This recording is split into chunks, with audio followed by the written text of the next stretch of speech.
우리 다 같이 요한계시록 3장 20절에서 22절의 말씀을 다 같이 봉독하겠습니다. 볼지어다 내가 문 밖에 서서 두드리노니 누구든지 내 음성을 듣고 문을 열면 내가 그에게로 들어가 그와 더불어 먹고 그는 나와 더불어 먹으리라. 이기는 그에게는 내가 내 보좌에 함께 앉게 하여 주기를 내가 이기고 아버지 보좌에 함께 앉은 것과 같이 하리라. 귀 있는 자는 성령이 교회들에게 하시는 말씀을 들을지어다. 아멘. 이 추운 날 정말 지금 보니까 마이너스 11도예요. 이때 이 새벽에 오신 여러분, 또 연초에 처음 새벽 예배를 드리는 이 새벽 예배에 오신 여러분, 정말 예수님의 이름으로 환영하고 축복합니다. 우리 하나님께서 여러분을 향하여 예비한 귀한 축복을 넘치게 받으시고 누리시고 나누게 되시길 주님의 이름으로 축복합니다. 새벽나라의 축복이 금년 내내 저와 여러분 모두에게 넘치게 되길 주님의 이름으로 축복합니다. 같이 한번 따라서 합니다. 하나님께 순종하여 축복을 받자. 반드시 그렇게 되길 주님의 이름으로 축복합니다. 오늘 말씀의 제목은 성령의 음성에 순종하라. 이 말씀 제목입니다. 성령의 음성에 순종하라. 요한계시록 2장에서 3장의 말씀은 아시아에 있는 7 교회를 향한 주님의 말씀입니다. 즉 성령께서 하시는 말씀이죠. 이 교회들에게 하시는 말씀을 보면 칭찬과 책망을 같이 들은 교회도 있고 칭찬만 들은 교회도 있고 책망만 들은 교회도 있습니다. 그런데 7 교회가 공통적인 게 하나가 있는데 칭찬을 들었던 책망을 들었던 또 칭찬과 책망을 동시에 들었던 교회일지라도 공통점은 뭐냐면 모두가 다 하나님의 음성인 성령의 음성을 제대로 듣지 못했다는 거예요. 자, 그래서 7 교회 편지 내용의 말미에 보면 귀 있는 자는 성령이 교회들에게 하시는 말씀을 들을지어다. 그러면 여러분 여기서 귀 있는 자는 들으라고 말씀했습니다. 그렇다면 귀가 없는 자가 있다는 거예요. 여러분 귀가 없으면 들을 수가 없지요. 들을 수 없다는 것은 성령님의 음성을 들을 수 없었다는 거지요. 성령의 음성을 들을 수 없다는 것은 성령님의 인도를 받는 삶을 살지 못하고 있다는 거예요. 다시 말하면 성령과 교통하지 않는다는 걸 의미를 합니다. 저와 여러분은 오늘날 성령의 시대에 살고 있습니다. 그러므로 성령의 음성을 들려야 영적 귀가 열립니다. 2026년 처음 시작하는 새벽 예배, 여러분 금년에 성령님의 음성이 들려 영적 귀가 열리는 귀한 역사가 넘치게 임하게 되길 주님의 이름으로 축복합니다. 그래서 성령님의 음성을 듣기 위해서는 말씀을 듣고 또 성령님의 음성을 듣고, 그러면 어떻게 음성이 들리느냐? 성경을 읽을 때도 들을 수 있고 설교 말씀을 들을 때도 기도를 할 때도 또 우리가 정말 하나님의 은혜를 나눌 때도 성령님의 음성을 들을 수가 있습니다. 자, 오늘 성경 말씀은 본문 말씀은 아시아의 7 교회 중에 라오디게아 교회에 들려주셨던 말씀입니다. 어쩌면 이 라오디게아 교회 말씀 그 상황이 오늘 처해 있는 교회들과 비슷하게 되기 때문에, 자, 그러면 어떻게 우리가 성령의 음성에 순종할 수 있는가? 사도 요한이 이 계시를 통하여 소아시아 7 교회에 보낸 편지는 사실상 교회들에게 보낸 주님의 경고 말씀입니다. 라오디게아 교회는 책망만 받습니다. 자기들은 부요하고 부족함이 없다고 자랑했으나 실상은 가난하고 헐벗고 병든 자였습니다. 라오디게아 교회처럼 겉은 화려하지만 실상은 능력을 잃은 상태가 오늘날 교회의 모습입니다. 그러면 이들을 향하여 주님께서는 열심을 내라, 회개하라고 말씀하시죠. 자, 우리가 새해 연초에 우리가 무엇을 깨닫고 나가야 될까요? 성령님의 음성을 듣고 가려면 어떻게 해야 되나요? 첫째로 신앙에 적극적이고 분명히 하라는 것입니다.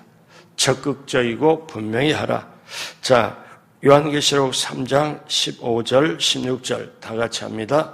내가 내 행위를 아노니 내가 차지도 아니하고 뜨겁지도 아니하도다. 내가 차든지 뜨겁든지 하기를 원하노라. 내가 이같이 미지근하여 뜨겁지도 아니하고 차지도 아니하니 내 입에서 너를 토하여 버리리라. 즉 타성에 젖었다는 거예요. 형식적이고 습관적이라는 거지요. 그러니까 마귀가 공격하고 활동을 하면 전혀 이겨낼 수 없다는 것, 그걸 말합니다. 사도 베드로는 마지막 때 베드로전서 5장 8절에 근신하라 깨어라 너희 대적 마귀가 우는 사자같이 두루다니며 삼킬 자를 찾나니. 자, 여러분, 오늘날 어둠의 세력 마귀는 국가를 통째로 자기 권한 안에 두려고 하고 있고 많은 사람을 미혹해서 유혹하여 또 넘어뜨리고 하고 그리고 하나님께로부터는 멀어지도록 합니다. 그러니까 마지막 때는 처절한 영적 전쟁이 있어요. 여러분, 이 영적 전쟁의 최전선에 교회가 있습니다. 그래서 이 교회를 사단은 놓고 볼 수가 없죠. 교회를 깨려고, 여러분, 시대의 풍조가 지금 국제적으로 공산주의가 새로운 공산주의로 네오마르크시즘이라고 합니다. 그렇게 물결로 덮는 거는, 자, 이런 얘기들이 많죠. 인권, 페미니즘, 그 다음에 소수, 성차별 금지, 뭐 여러 가지 단어가 많이 나오잖아요. 근데 이런 모든 단어들의 그 핵심을 보면은 여러분, 인권이나 자유를 주장하고 보호를 주장하지만 사실은 그게 아닌 거를 많이 봐요. 여러분, 우리가 마지막 때 우리는 세상에 대해서 반드시 우리는 이기고 승리하고 나가야 되는 건 분명하지만 동시에 우리는 영적인 싸움에서 지면 안 됩니다. 하나님의 말씀대로 하나님 말씀 붙잡고 기도하며 성령의 인도 따라 나가야 되는데 근신하라 깨어라 너희 대적 마귀가 우는 사자같이 두루다니며 삼킬 자를 찾는다. 사도 바울이 또 뭐라고 말씀합니까? 로마 13장 11절에 우리 다 같이 하죠. 또한 너희가 이 시기를 알거니와 자다가 깰 때가 벌써 되었으니 이는 이제 우리의 구원이 처음 믿을 때보다 가까웠습니다. 자, 여러분, 지금 시대가 그렇습니다. 그래서 서머나 교회 사람들은 핍박 가운데 믿음을 지키며 순교자를 배출했지만 라오디게아 교회는 오히려 편안한 가운데 세상적인 잠에 빠졌습니다. 그래서 그 신앙이 미지근한 상태의 열심을 잃고 말았지요. 요즘에 성도님들을 보면 열심히 하는 성도들도 계시고 여러분처럼 새벽에 와서 나라 민족으로부터 개인에 기도하며 모두를 또 살리는 여러분이 또 계시는 반면에 어떤 분들은 겨우 교회 주일날 나오기도 벅찬 분들이 계세요. 물론 몸이 안 좋고 또 일도 주일날 해야 되고 뭐 여러 가지 있겠지만은 시대가 사실 쉽지를 않는 시대입니다. 그래서 여러분, 빛과 어둠이 동시에 존재할 수 없어요. 그래서 어떻습니까? 우리는 빛에 속한 사람이고 깨어있는 사람이면 신앙이 미지근하면 안 되고 신앙이 철저하게 적극적이고 분명히 할 때 여러분 마지막 시대를 우리가 이겨낼 줄로 믿습니다. 그렇기 때문에 우리는 첫 번째 신앙에 적극적이고 분명하라 이거를 우리가 가져야 되고, 두 번째는 영적인 안목을 회복하고 재정비를 하라는 거예요. 영적인 안목을 회복해라. 재정비를 하라. 자, 3장 17절을 봅니다. 내가 말하기를 나는 부자라 부유하여 부족한 것이 없다 하나, 그 다음 같이해요. 내 곤고한 것과 가련한 것과 가난한 것과 눈먼 것과 벌거벗은 것을 알지 못하였도다. 영적으로 보니까 라오디게아 교회 상태가 곤고하고 가련하고 가난하고 눈멀고 벌거벗었는데 실상이 이건데 그 교인들은 실상을 알지를 못하는도다. 그래서 어떻습니까? 라오디게아 교회 사람들은 물질적으로는 부유하고 육신적인 삶을 선택하는 반면에 영적으로는 완전히 가려져 있습니다. 영적으로는 눈이 뜨질 않아요. 예수님께서 어리석은 부자 비유에서 누가복음 12장 21절에 자기를 위하여 재물을 쌓아두고 하나님께 대해 부유하지 못한 자가 이와 같으니라. 이 말씀이 라오디게아 교회에 그대로 적용이 됩니다. 자, 하나님께서는 믿음에 부유한 자를 부자로 인정을 합니다. 계시록 3장 18절 같이 하겠습니다. 내가 너를 권하노니 내게서 불로 연단한 금을 사서 부유하게 하고 흰옷을 사서 벌거벗은 수치를 보이지 않게 하고 안약을 사서 눈에 발라보게 하라. 여러분, 여기에 세 가지를 사라고 얘기를 합니다. 세 가지를 사야 영적인 눈이 떠진다. 영적으로 눈을 떠진다. 불로 연단한 금을 사라. 흰옷을 사라. 안약을 사라. 여러분, 이것은 영적으로 눈을 뜨게 하는 그거를 말하지요. 자, 불로 연단한 금을 사서 부유하게 하라. 금은 부유의 상징입니다. 곧 믿음에 부유하라는 말씀이죠. 그래서 사도 베드로는 베드로전서 1장 7절에 이렇게 말씀합니다.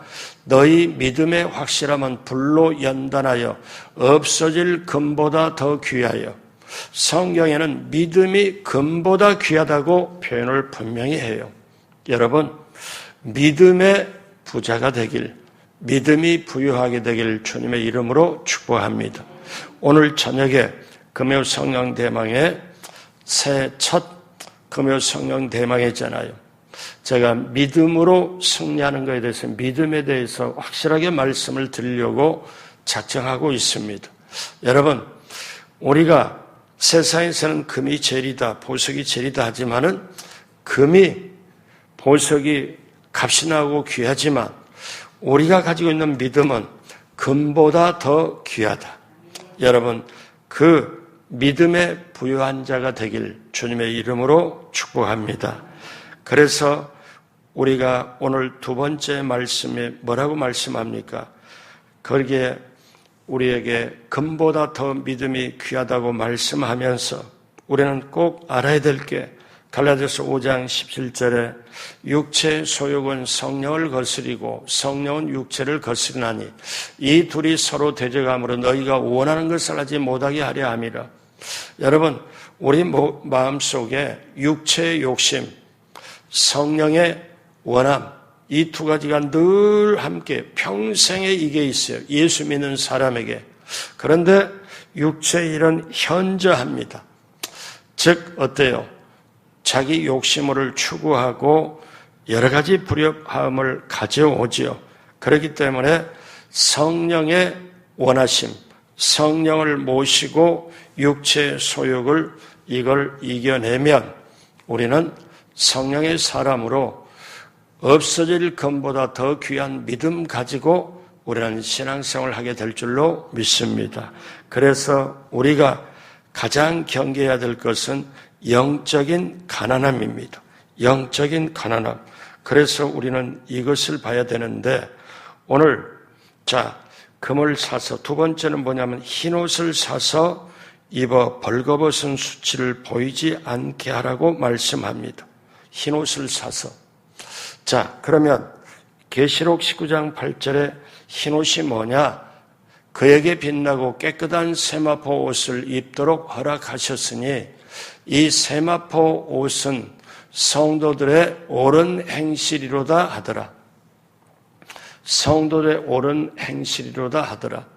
여러분, 제가 우리 교회 추구하는 게 제자 삼고 전도하고 양육하고 부흥하고 성장하고 성숙하고, 또 하나 우리 주님 손에 붙들려 소중하게 쓰임받는 게 우리 교회가 되게 해달라. 그러면서 장차 제가 늘 말씀드리잖아요. 장차 다시 오실 예수님 신랑으로 맞이하며, 정말 신랑으로 맞이하면서 우리가 거룩한 세마포 입고 신부 단장하게 해달라고. 여러분, 마지막 때는 뭘로 승부가 나냐면 거룩함으로 승부가 나요. 마지막 때는 돈이 있다 없다, 그 다음에 영향력이 있다, 이런 게 아니라 거룩함으로. 여러분, 그런데 거룩함이 저와 여러분이 마음 먹었다고 되는 게 아니고, 거룩함이 어느 날 갑자기 오는 게 아니고, 여러분, 지속적으로 말씀, 기도, 성령, 보혈로 거룩함이 되고, 여러분, 그렇게 해야 거룩함이 우리에게 와서, 즉 보혈로, 성령으로 거룩함이 돼야 이게 가능한 거예요. 여러분, 그렇기 때문에 우리가 오늘 연초에 처음 새벽 예배를 드리면서 저와 여러분이 꼭 이런 목표를 가져야 돼요. 나는 거룩한 깨끗한 세마포 옷을 입고 신부 단장하고 다시 오실 예수님을 준비해야 되겠다. 예비해야 되겠다. 맞이해야 되겠다. 여러분, 그렇게 기도할 때 성령께서 도와주셔서 하루하루 생각이 우리가 거룩함으로, 깨끗함으로, 그리하여 여러분, 장차 오실 만왕의 왕 우리 주님 신랑으로 맞이하고 그 신랑과 더불어 영원한 세상에 영원히 거하는 우리 모두가 되게 될 줄로 믿습니다. 그러므로 흰옷을 사서 벌거벗은 수치를 보이지 않게 하라, 그 말씀입니다. 또 하나 있습니다. 안약을 사서 눈을 발라보게 하라 하는 처방을 했습니다. 자, 주님께서는 눈먼 자라고 하신 것은 그들이 영적인 맹인이 되어 신령한 세계를 바라볼 수가 없기 때문에 그렇습니다. 안약을 사서 눈에 발라보게 하라. 여러분, 오늘 여기에 금을 사라, 그리고 정말 여기에 안약을 사라, 그리고 흰옷을 사라. 여러분, 이게 저와 여러분을 성령으로 하여금 새로 회복되고 영적인 눈이 떠지도록, 그리하여 정말 하나님의 뜻이 무엇인가, 하나님의 나라를 무엇인가를 알고 우리가 나가도록 하는 거예요. 그래서 저와 여러분들이 영적인 눈을 떠야 되는데, 자, 안약을 사서 눈을 발라보게 하면 이제 하나님께서 저와 여러분에게 향한 뜻을 알게 되고 깨닫게 되고, 그래서 고린도전서 2장 10절에 오직 하나님이 성령으로 이것을 우리에게 보이셨으니 성령은 모든 것 곧 하나님의 깊은 것까지도 통달하시느니라. 성령님이 가르쳐줘야 이 말씀도 깨닫게 되고, 이 말씀의 저자가 누구냐면 성령님이시거든요. 그래서 말씀이 깨닫게 되고 열리는 것도 성령님의 역사고, 기도하게 하는 것도 성령님의 도우심이고, 또 우리가 이 세상에 하나님의 뜻을 펼쳐가는 것도 성령님의 도우심이고, 성령이 우리에게 보여주셔야 우리가 깨닫게 되는 것.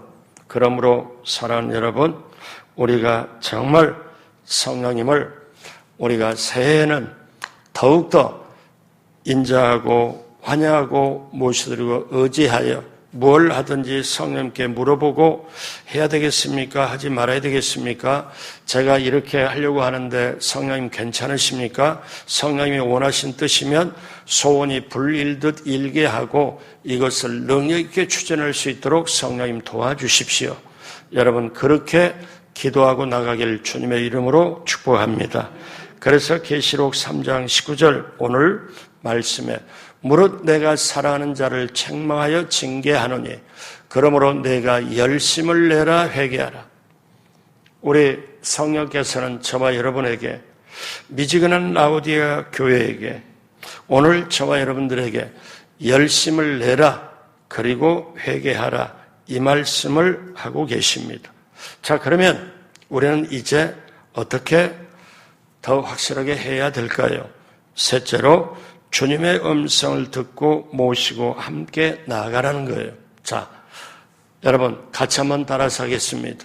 주님의 음성을 듣고 모시고 함께 나아가라. 그러면 주님의 음성을 주시는 분이 누구냐면 성령님이세요. 그러니까 성령님을 말씀하는 걸 듣고 성령님을 모시고 성령님과 함께 나가라. 조금 전에 이런 말씀 드렸죠. 성령님을 인정하고 환영하고 모시고 의지해라. 자, 오늘 계시록 3장 20절 다 같이 하도록 합니다. 볼지어다 내가 문 밖에 서서 두드리노니 누구든지 내 음성을 듣고 문을 열면 내가 그에게로 들어가 그와 더불어 먹고 그는 나와 더불어 먹으리라. 아멘. 자, 여러분 이 말씀을 잘 보셔야 돼요.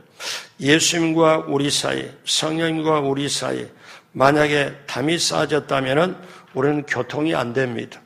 문 밖에 계신다는 것은 아직도 누군가 모시지 않았어요. 자, 여러분 실제를 얘기를 할게요. 성도님이 200명이 모이셨다. 아니면 500명이 모여서 예배를 드린다 할 때 어떤 분에게는 성령님이 문 밖에 계시고 어떤 분에게는 성령님이 주님이 그 마음 안에 계시는 분이고 다 달라요. 그러면 오늘 이 말씀 사실은 어떻게 해요? 라오디게아 교회는 주님이 집 안에 너희들 마음 안에 있는 게 아니고 너희 마음 밭에 밖에 집 밖에 계신다는 거예요. 주님이 지금 문을 두드리고 있다는 거예요.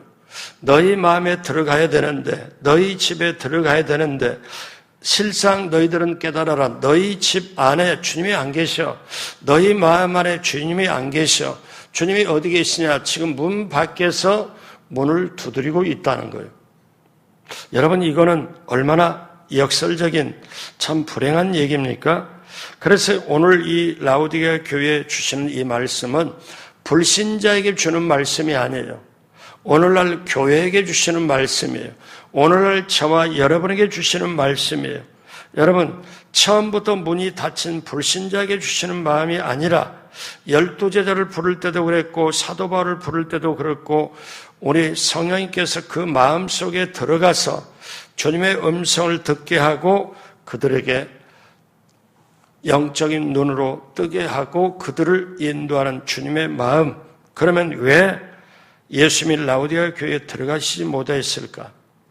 문 밖에 계실까?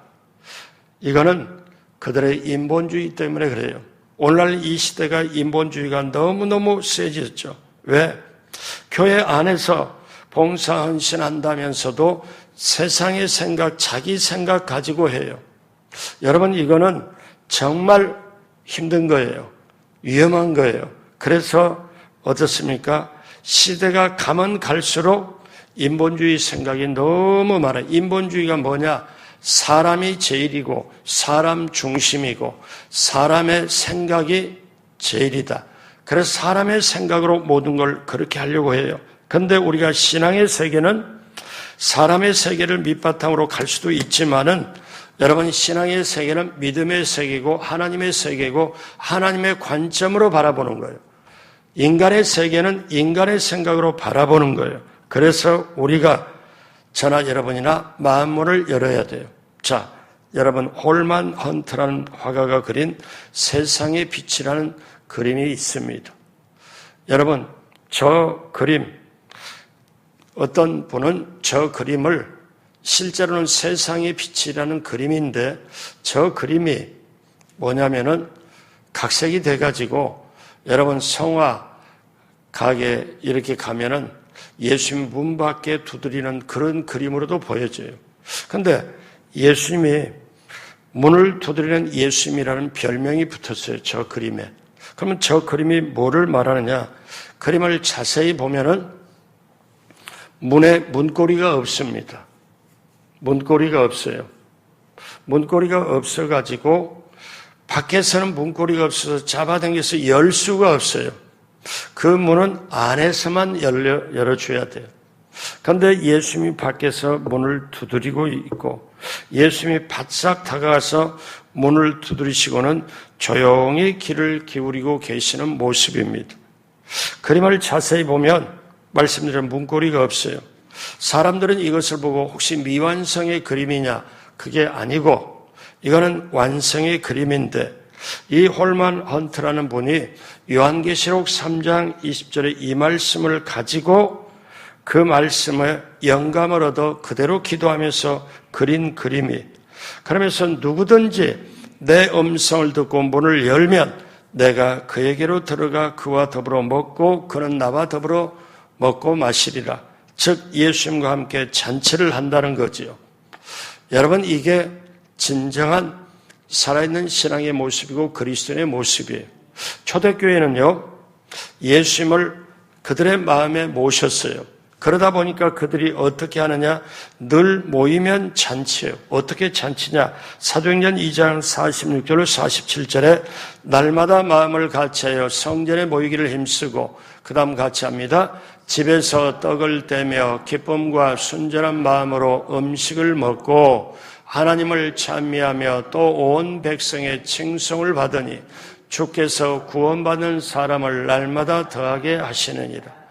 교회가 마음문을 열고 성도님들의 마음문을 몰고 예수님을 모셨더니 예수님이 그들과 함께 먹고 마시고 잔치하리라.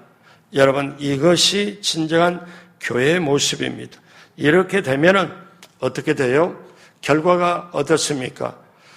임마누엘과 함께 주님과 함께 이기게 되는 거죠. 그래서 우리 오늘 결론으로 가면서 3장 21절 다 같이 합니다.